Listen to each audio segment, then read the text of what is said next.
I've gathered the most practical and useful bits from my podcast conversations and my own daily practice to put together this video on mindfulness. All podcasts can be reached at renaissancepodcast.com. Throughout the day, we are constantly in thought. In fact, it's very important to know that we have approximately 60,000 thoughts every day. Now, 60,000 of anything is a lot. You may also be surprised to learn that the majority of our thoughts are negative.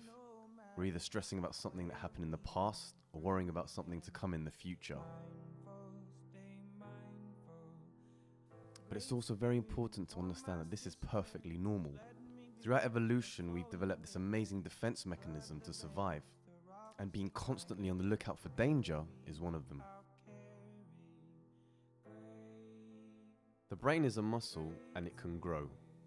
Just as the muscles of the body need to be exercised, so do the muscles in the brain. And mindfulness is like doing a set of mental push-ups. The first part of the push-up is noticing the thought as it pops into your mind. We add the words without judgment because often the thoughts we have will trigger an emotional response. Remember, all thinking, even negative, is a great evolutionary gift. Treat it with kindness. The second part of the push-up is bringing the attention back to the breath. Regardless of the distraction, as soon as you realize that you are thinking, focus back on your breathing. The next thought that enters your mind is the beginning of the next mental push-up. Research has shown that just after 6 weeks of practice, the parts of the brain responsible for the positive stuff, like creativity, compassion, and happiness, physically can change shape and grow. Conversely, the amygdala, which is responsible for the flight or fight mechanisms related to stress, depression, and addictive behaviors, actually shrinks during this time. The scientific evidence is so strong now that according to a study by the National Business Group on Health, 22% of companies are already training staff on mindfulness, and more noticeably celebrities are meditating, and they credit this to their success and happiness.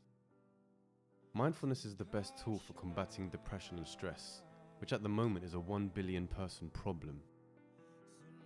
Just 10 minutes a day can give you a new lens in which to see yourself and the outside world without the ego, and learn how to be present in the moment.